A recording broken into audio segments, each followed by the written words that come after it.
If you guys want to know how to grow your photography page quickly, you're in the right place. Stay tuned. I still see your shadows in my room. Can't take back the love that I gave you. Yo, what is going on, everybody? So Series here, back with another video. Today I'm coming to you guys with a quick tutorial on how you can grow your photography page on Instagram in 2021. Now this is going to follow some of the methods that I use for all my pages if you've been around for a little while. And I'm finally starting up my photography page. I started a little bit earlier last year, didn't really get around to it too much to grind it. So you'll see I have a bunch of posts. You guys are going to see the page right over here. Now the first step is to put out your content. And that's the very first step, is get some content out there and then just start following people.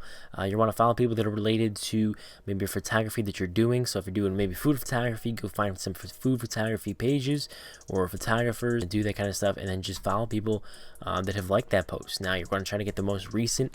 This all plays into my strategy of how to get your first 1,000 followers. If you guys want to see that full strategy, I do have the video previously uploaded, so check that out. If you guys want to see how I grew my basketball theme page to 10,000 followers in just 10 weeks, that would be my previous video, so make sure you watch that. Running a photography page, the likelihood in my mind is that you're not going to be running a bunch of theme pages. Now you could run a theme photography page where maybe, for example, I just want to do Chicago photos that photographers have put in Chicago, and just repost them.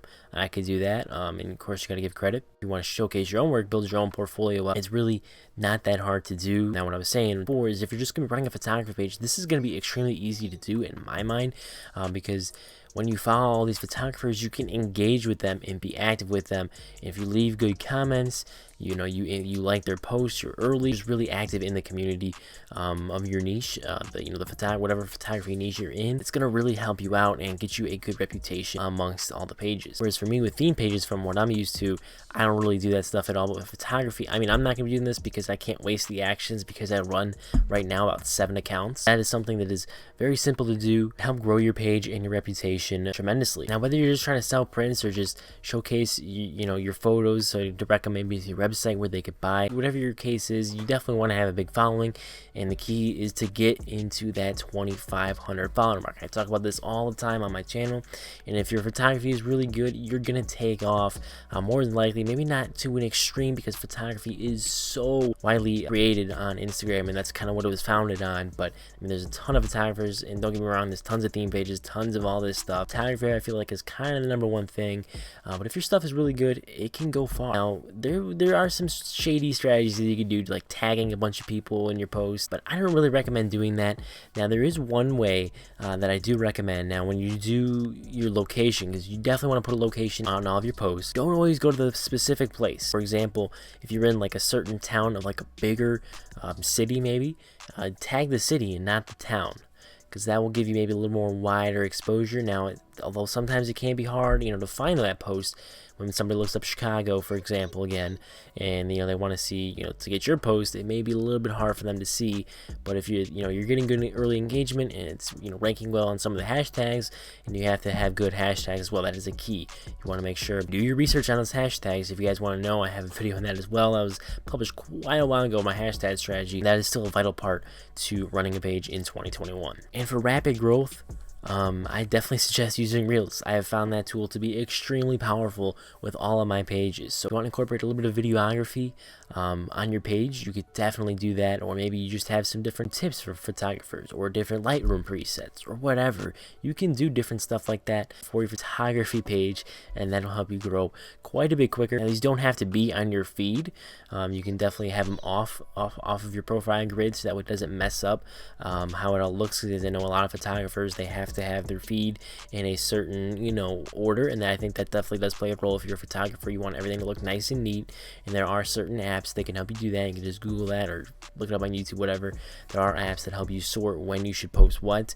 I personally don't do that. I really don't care. I just post. Personally, I'm not a heavy photographer. I honestly just use my phone, but I think I have a pretty good eye for photos, really popular people. But I like to just get my stuff out there, have a nice portfolio. For you, this could be a great opportunity if you're doing maybe portraits or wedding photography, anything like that. You can definitely grow and showcase your skills to the world, and it's a pretty simple process. Like I said, check out some of my other videos if you want to get a little more in depth on how to do some of these different strategies that I've talked about in this video. And if you're looking to start a theme page, that video will be up next on how you can start a theme page and grow that page and continue to grow it in 2021. And of course, something I don't want to forget is you of course want to have a business account and set it to photography or maybe videography. You do both. You can view your analytics and see where the views are coming from. And of course, you want to have a good bio and a good name and a good username. That is key. You don't want to have something funky. You want to have something that's catchy, that's memorable, but that's not so basic. Like with mine, I did Falling Leaves Visuals. Visuals is a little more unique than Falling Leaves Photography or Falling Leaves Photos or whatever, which is actually something I started out with, but Visuals is something a little bit different. Now, for your name, I will suggest kind of just doing your own thing. Normally, I would suggest to do, for example, with the basketball theme page I did, the 10K speedrun, I just had basketball highlights. It simply and easily describes what the page is all about. For photography, you know, you can kind of tell from the username, the photo, or whatever, so I definitely recommend maybe your full name or your full business name or whatever the case may be in your name. Saying photography or photos or anything like that, I don't think that is going to play a major role in the search results like it might for a theme page. If you are running a theme photography page, that is something maybe you could mess around with and tweak a bit. Now, I've seen some pretty good results if you check out that page now.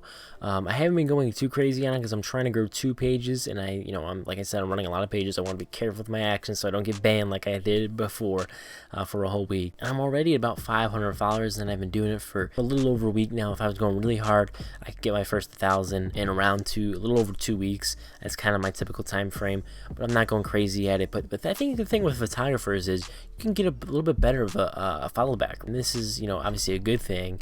And if you engage with some of these people's accounts too, and you, like I said before, you leave good comments, you're active in the community, and you can even do this with hashtags too, and look at some of your hashtags that you found and just kind of go on them and be active in that hashtag as well. And those are just some little sneaky ways to get a little bit more growth, your traditional organic growth or follow for follow in the beginning. So let me be clear, follow for follow is only for until 2,500 followers or so, or whenever you're starting to really get that organic growth. Photography, like I mentioned before, it's not going to be such a huge boom of followers unless you're using reels or something like that where you can get rapid growth, but engagement is not always the greatest. Time kind of winds down a little bit. Hey guys, hopefully you did enjoy this video. Make sure you check out those other videos I mentioned. Subscribe to the channel if you want to see more of this type of stuff. Stay tuned for that to start a theme page, and I'll catch you all in the next one. Peace.